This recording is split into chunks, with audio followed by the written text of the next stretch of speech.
This is NC Spin, an unrehearsed discussion on issues of interest to North Carolinians. Now, here is your moderator, Tom Campbell.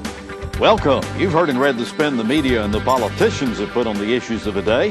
To get the correct spin on what's going on in North Carolina, let's introduce you to our panel of experts this week. They include one of our favorite journalists, Cash Michaels from the Carolinian and the Wilmington Journal, John Hood from the John Locke Foundation, Chris Fitzsimon from NC Policy Watch, and Doug Raymond, political consultant from down east.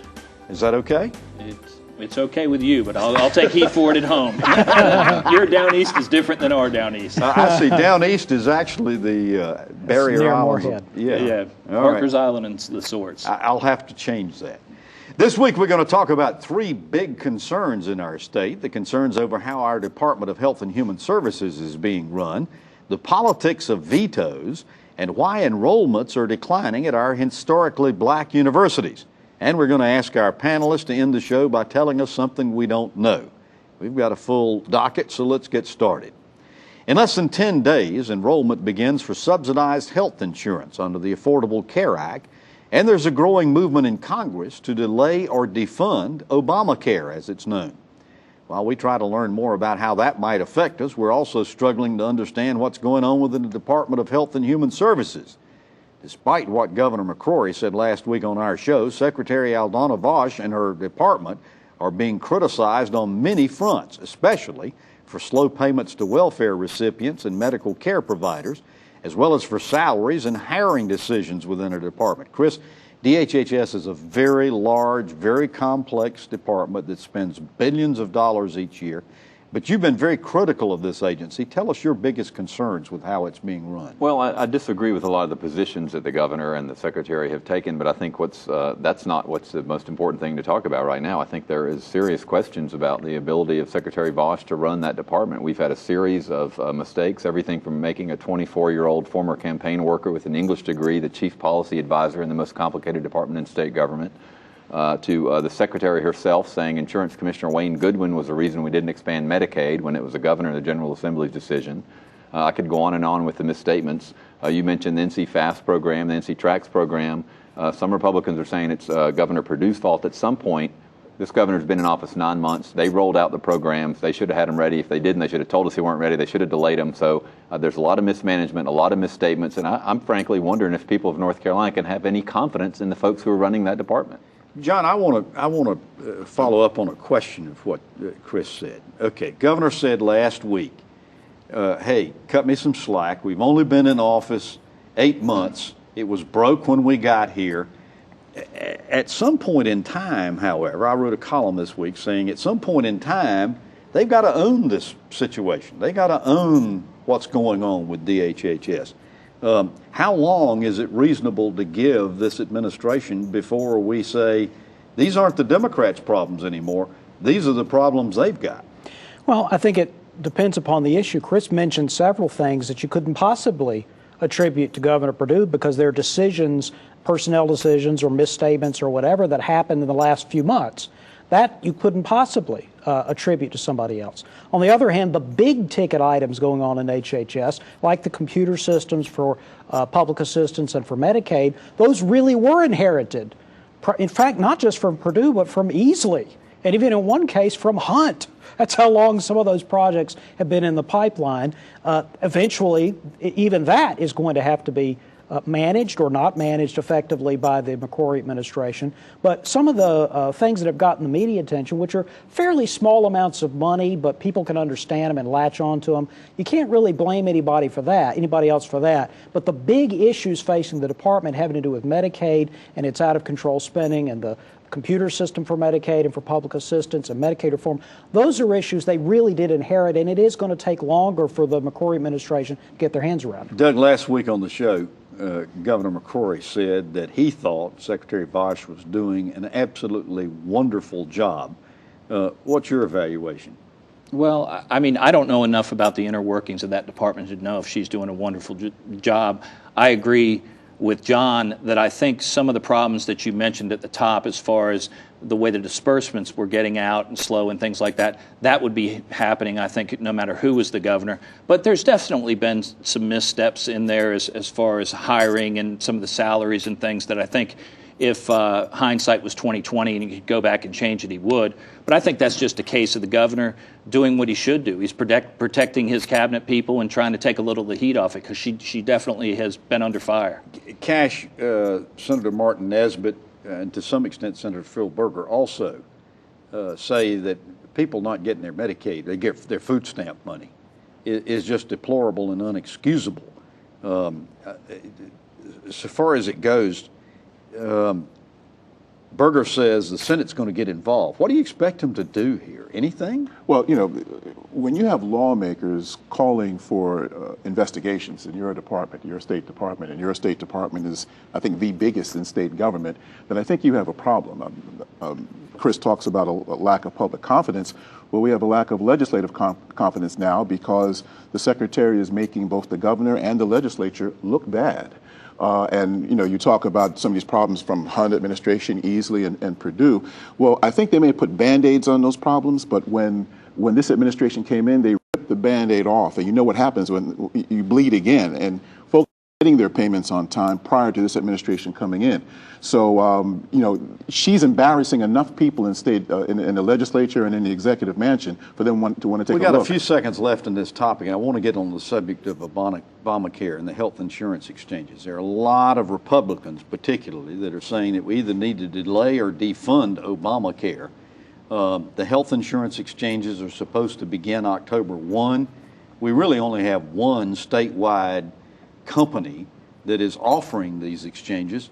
Any comment on what your suggestions are, what your feeling is, is anything going to happen prior to October 1? Or there's going to be a lot of fireworks in Washington about it. The attempt to defund the program will not succeed. There are some Democrats on Capitol Hill who agree with Republicans that the individual mandate is just as problematic as the business mandate and ought to be delayed a year so they can get it right. So how many North Carolinians are going to sign up for this? Well, there's about 890,000 that will be eligible for some yes. for some sort of subsidy. I think a significant number will sign up. I've never in my life seen a law that was passed that people have tried so hard to undermine and make not work, and then complain that it doesn't work. And interesting, the U.S. Chamber of Commerce recently called on the far-right Republicans to give up this silly defunding effort, and let's keep government running while we have these debates. So well, even the North Carolina Chamber this week came out and said they're going to start private exchanges. They won't be subsidized, I don't think. Well, that's actually been going on for a number of years. Exchanges are going to play a role in any sensible health reform in the future. It's just a question of how they're organized and who's in charge of them. Yeah, well, you keep in mind, though, if you look at the polls, the majority of the American people still don't understand how this is going to work anyway. Well, and they still don't like it. Well, no, they don't like it because they don't understand against it. Yeah, they don't like it. Yeah. I mean, they just don't like it. They like a lot of parts of it. Understand a lot of parts it. of it. They like the fact that if they have diabetes, they can't get health insurance and they can't afford it. They will be okay, that's October one of the 1, January. least controversial parts. The main parts of the bill they don't like. They don't like the individual mandate. They're against it. That part they understand. They like a lot of the provisions of the bill. They understand that they're trying to spell out the individual provisions. I think both of you are right and both of you are wrong. There are obviously parts I think of the there are a bill lot of the parts of the bill they don't know. They do know the individual what they mandate. do know, they don't like. Would you agree? I agree. And the other thing that's coming down the road, I think, that might open some eyes is when small businesses, you're hearing about this in the news, but you're not seeing it, but I think it's going to happen. Small businesses are going to start cutting full-time employees to part-time employees, and when that starts happening, it's going to hit home. 50 years ago, Ronald Reagan said Medicare would lead to socialism. We'd wake up one morning, we wouldn't have any freedom in the United States. Guess what happened? Medicare passed over all those objections. We still have freedom, we still have capitalism, and people love Medicare. The same thing will happen with the Affordable Care Act. Well, you can watch any NC Spin anytime you want. Just go to our website, ncspin.com, and click on the YouTube button on the right side of the page. We post each week's show on Friday, so you can view us anytime you like. And while at ncspin.com, be sure to sign up for our free weekly email newsletter, Spin Cycle, and you can follow us on Twitter at ncspintweets. 4 ways to keep the conversation going: ncspin.com, ncspin on Facebook, Twitter at ncspin tweets, and Spin Cycle. We look forward to hearing from you. After these messages, Veto Politics in the news. NC Spin will return after these messages. People always ask us, Don't you get tired of driving to the coast every day? We have never said yes. We enjoy bringing the fresh fish to those that don't have time to drive to the coast. The relationships that we have with fishermen in eastern North Carolina are more than business to us. It's more like family. They depend on us and we depend on them. We are proud to work with North Carolina fishermen to bring fresh fish from our dock to your table.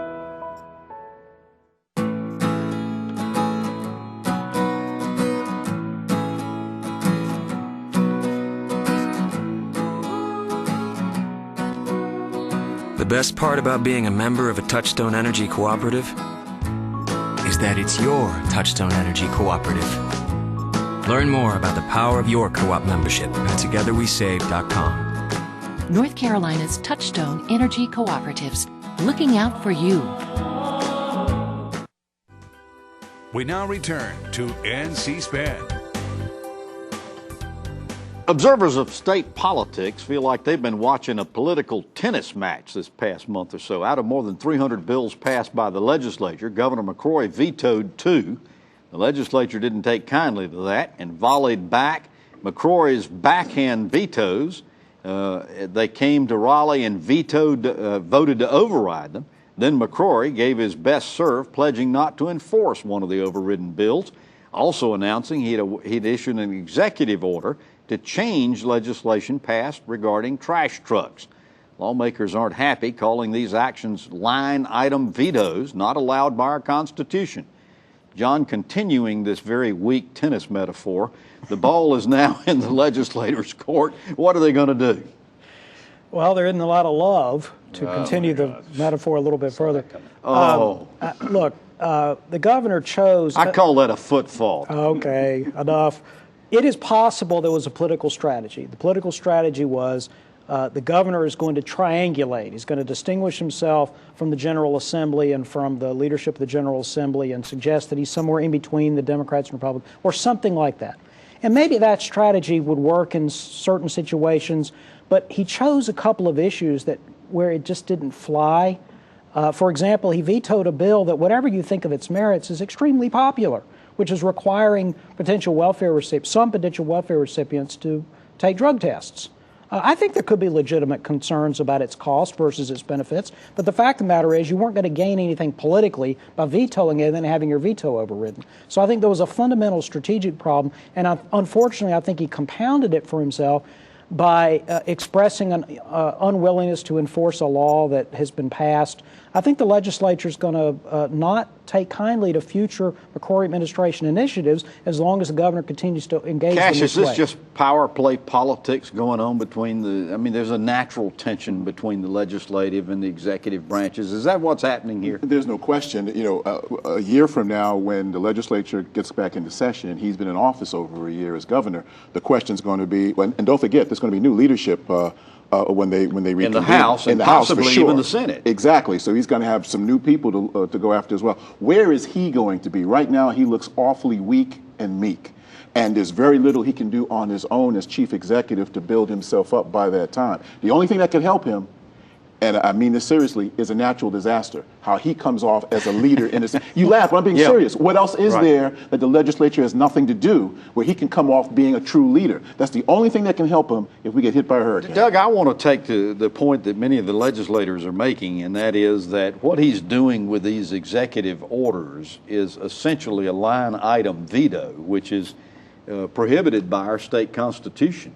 We're one of only 6 states in the country that doesn't have line item veto. Should we have line item veto? Well, that's a whole other debate, but I do think that that's exactly what he's doing. And to give credit, we do have to point out that I think the number was 329 bills that went through, and he vetoed 2. So it was a lot more, unified thought than is being expressed. But on the other hand, we were talking movies before we went on the air. If you remember the line from A Few Good Men when Demi Moore at the beginning of the movie was objecting to somebody's testimony being in, and she said she objected the judge overruled, and she said, "I strenuously object," and the rest of the lawyers kind of made fun of her. I feel like this is what McCrory has done. You know, he did what he had to do. He vetoed. It was overruled, and now he's strenuously objecting. Chris, Bev Perdue, when she was governor, did some of the same things with executive orders. I'm thinking specifically about the bill the legislature passed to charge tolls on all the ferries. Mm-hmm. And she issued an executive order delaying it for a year. Of course, the legislature came back and never did put it back into. But what's the difference here? The legislature didn't challenge it then. Why are they challenging this now? Well, that's a good question. I think we're seeing a legislature that's been in control. Republicans for one session before the governor got there. I think that there's always a natural tension between the two chambers. One of the most telling comments to me, I thought, was when the Governor McCrory said he didn't have the money to pay for the drug testing program, and Senator Apodaca, one of the most powerful senators, said, "Why don't you take it from some of those salaries at HHS?" That was a Republican Senate leader saying that of his Republican governor. That shows you sort of to the extent that the sniping has happened. Look, I think McCrory looks very weak in this. Not only the Labor Day weekend before the veto session, there were all these stories about his social media efforts. He's reaching out. He's calling all these legislators. He barely changed 5 legislators' minds out of all the Republicans in the General Assembly. So either he wasn't serious about it in the first place, or he wanted the vetoes to be overridden so he could differentiate himself. It's very confusing. He looks very confused. He looks weak. The General Assembly still runs Raleigh. Cash, I want to take this in another direction to a certain extent. Okay, so we got the governor issuing these executive orders saying he's not going to enforce the law. Tim Moffitt says he's only got 3 choices. Sign the law, veto the law, or allow it not to be signed and go into effect. Former Supreme Court Justice Bob Orr, who's also one of our panelists, said that the case law on all of this is just very, very thin. You think there'll be a lawsuit? And if so, would it go all the way to the Supreme Court? And who would sue who? Well, I think the legislators would sue the governor for not enforcing the law. I'll be frank with you. Their attitude toward the governor, and I think Chris alluded to it, is we'll call you when we need you. I don't think he is where they want him to be, and therefore, why waste it? Why waste it? Why waste the trouble? Well, but I think that they have I think there is a legitimate legal issue, and I think they feel, probably both sides feel strongly about it. Does the governor have authority under the executive branch to issue orders that might have some overriding effect on a duly enacted law? Remember, this is a debate going on in Washington. We talked in the previous segment about the Affordable Care Act. The president has decided, whether he has the power or not, that he's not going to implement parts of a law that were passed. Right, so this is a debate that's happening in both places, and I think there are strong passions. It's not just about politics. Let's use your argument. Are those 2 issues worth it? Yeah. Well, as a Republican, I don't want to see a Republican legislature suing the Republican governor. But let me say this about a point that Cash made, where he said the governor looks very weak, and what he the only thing that could help him is a natural disaster. Raleigh is his town from now until January. The legislature's out. He needs to find an issue, make it his own, and really push out some positive and start being a puncher instead of a counterpuncher and reacting to everything. Chris, and I think it could help. Does that go to what Cash says? He just needs a good natural disaster or something? Well, I think he needs to address some of these things head on. I actually think the governor could use a tiny dose of humility in some of these mistakes. If he would have immediately said, "Oh, we're paying these 2 young guys too much. We're going to get to the bottom of this. I'm going to fix it," we wouldn't even still be talking about it. All right, we're going to take a break. When we come back, we're going to talk about declining enrollments at historically black universities. NC Spin will return after these messages. How bad do you want to become a champion? More than you want to breathe? We see our student athletes and coaches' commitment to championships every day. Your support enables us to create a competitive advantage that will help the Wolfpack compete for conference and national championships. Our work at NC State is just beginning. We are asking more from ourselves, our players, and now we are asking more from you. What is your championship commitment?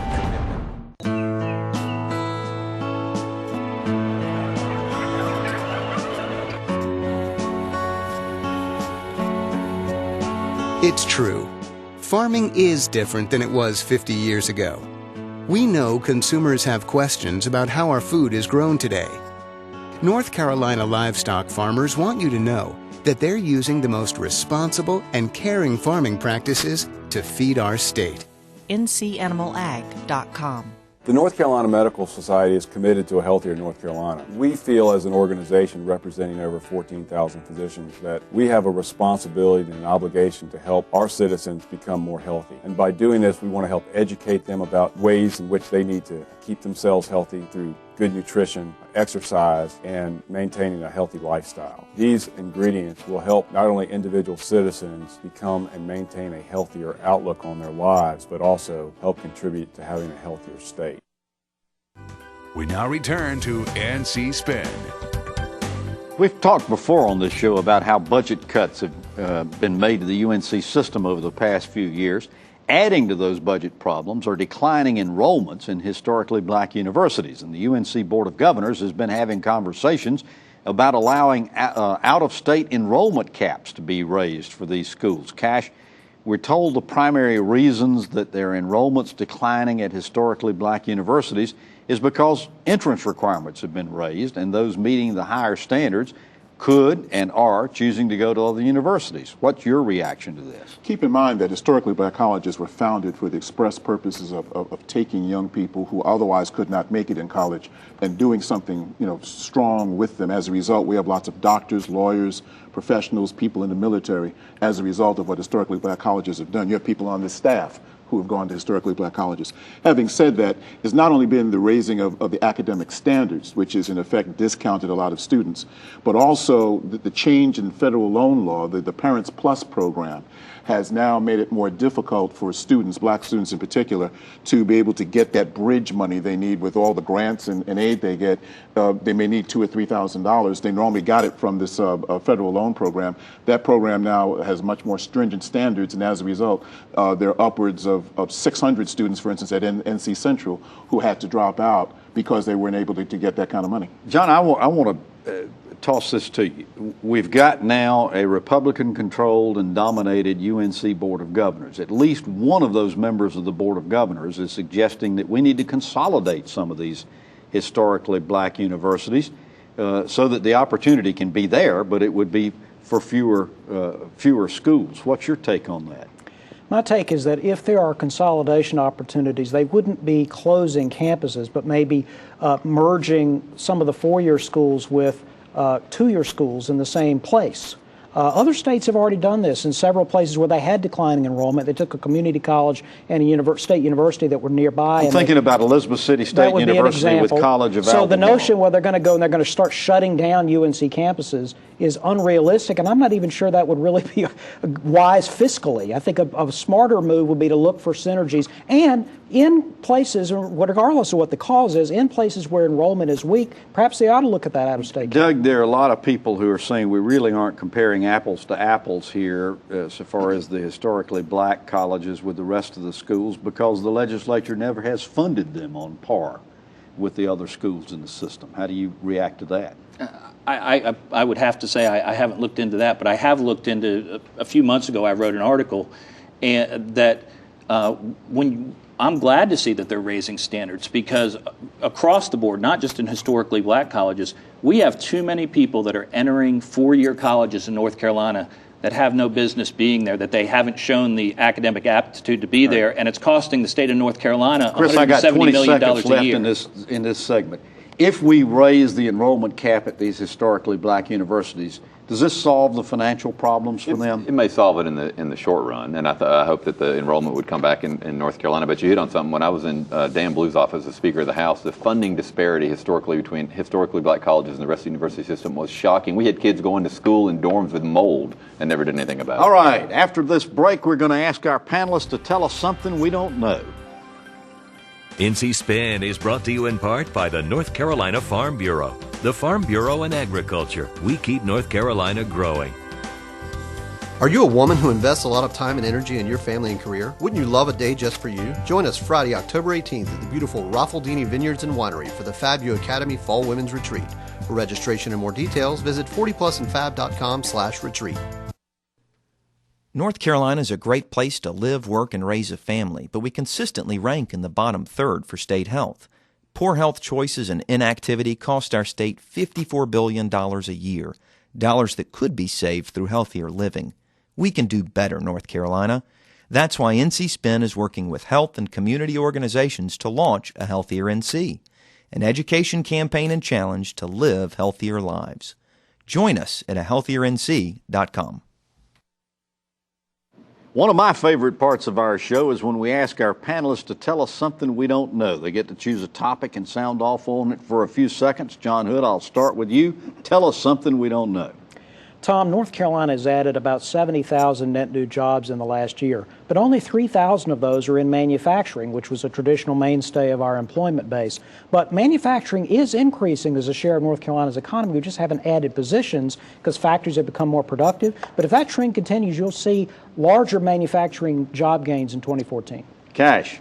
Tom, in 1977, a group of ministers from the United Church of Christ met with then-Governor Jim Hunt to ask him to pardon the Wilmington 10. One of those ministers was the Reverend Jeremiah Wright. 3 weeks ago, we had a chance to interview Reverend Wright for our documentary, Pardons of Innocence, the Wilmington 10, and that'll be out in February of next year. Okay. Chris, tell us something we don't know. Well, I hate to say this. I said this a few weeks ago. We talked about Health and Human Services in the first segment tonight. There will be a major personnel shakeup. One of the higher, or not quite highest, one of the higher appointees at the Department of Health and Human Services is on the way out. All right. Doug, tell us something we don't know. I predict Senator Phil Berger is not going to run for United States Senate. He may not even make an announcement. He may just go away quietly. I think you're going to hear more about State Senator Pete Brunstetter running, but I don't think he's going to run either. But there is a lot of people, almost political novices, that are thinking about jumping in this race. And the more people that get in that race, the better it looks for Tom Tillis, and especially with Karl Rove getting involved in the fundraising. Yeah, we learned in 1984 what happens when you have a whole bunch of folks running in a primary, didn't we? Well, you've heard our spin on the issues of the day. To stay informed all during the week, give your feedback, read my weekly column, and visit our website, ncspin.com, or catch us at NC Spin on Facebook. We hope you join us next week when we'll take on more issues of interest to the people of North Carolina. Until then, stay informed and watch out for the spin. Join us next week and get the spin on issues facing our state.